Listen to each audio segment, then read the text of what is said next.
gimdamas žmogus atsineša iš karto į pasaulį daug įvairiausių problemų. Ir aišku, tos problemos labai susijusi su mūsų pačių kūnu. Ir metams bėgam, mums kyla daug įvairiausių rūpesčių. Taip gudriai šneku apie tą amžiaus tarpsnį, kuris vadinamas paauglystė, brendimo laikotarpiu. Mes tampame vyrai ir moterys. Pradžioje, aišku, jaunuoliai ir merginos, bet tai neišvengiamai veda mus prie, į suaugusių gyvenimą ateiname. Ir tas atėjimas, kaip ir gimimas, yra labai skausmingas. Gimti skauda ir tapti suaugusiu. Tai vat vienas iš skausmų, kuris, kaip sakyt, paliečia ir vaikinus, ir merginas, yra spuogai. Neišvengiamai jie visiems atsiranda. Vieniems anksčiau, kitiems vėliau. Vieni vienokią formą, kitokią formą.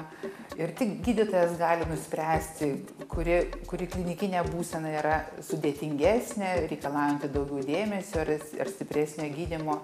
Bet kiekvienam žmogui, kiekvienam turinčiam nors vieną spuogą, tai yra didžiausia problema ir niekada negali jos nurašyti. Gydymo pirmam punktui tai yra priežiūros priemonės. Jos naudojamos ilgai, visą laiką ir kaip jas pasirinkti.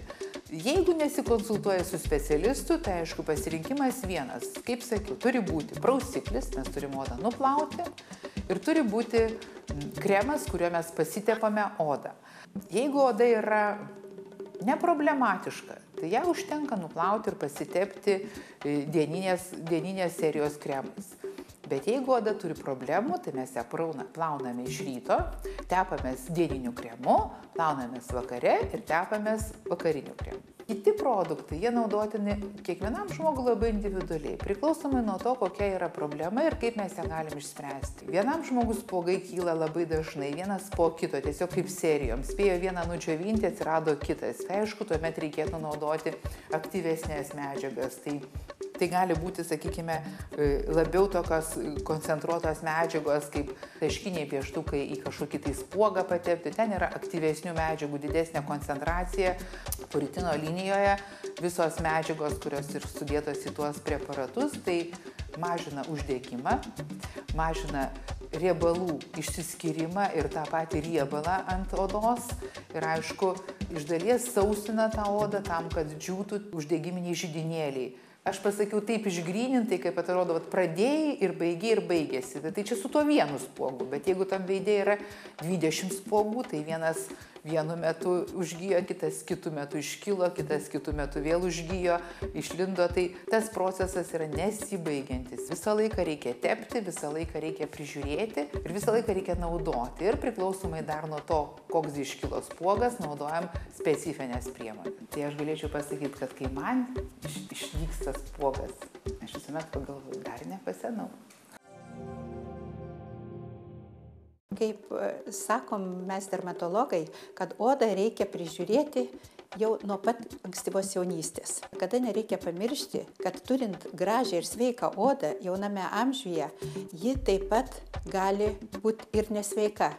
Dažniausiai tai atsiranda pirmieji požymiai, kad oda netinka ar tai kosmetika, ar tai priežiūra, ar tai aplinka, tai yra odos sausumas. Ką tai reiškia tas odos sausumas? Tai yra odos tempimas, perštėjimas. Pradžioje po to atsiranda rausvos spalvos dėmelės šerpetojančios ir aišku, toliau jau vystosi odos uždegimas. Labai džiugu, kad šių metų pavasarį rinkoje atsirado labai patraukli odos priežiūros linija, tai Emolium linija. Tai yra preparatai ir odos prausimui, ir odos priežiūrai. Ta linija veikia 4 tokiais lygiais odą, kas reikalinga odai, tą jį ir padaro. Būtent tai ir atstato tą pažeistą hidrolipidinę odos apsaugą.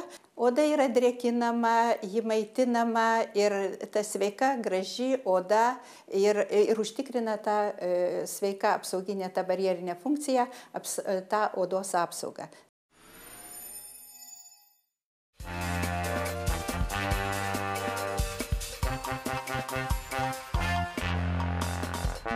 Thank you.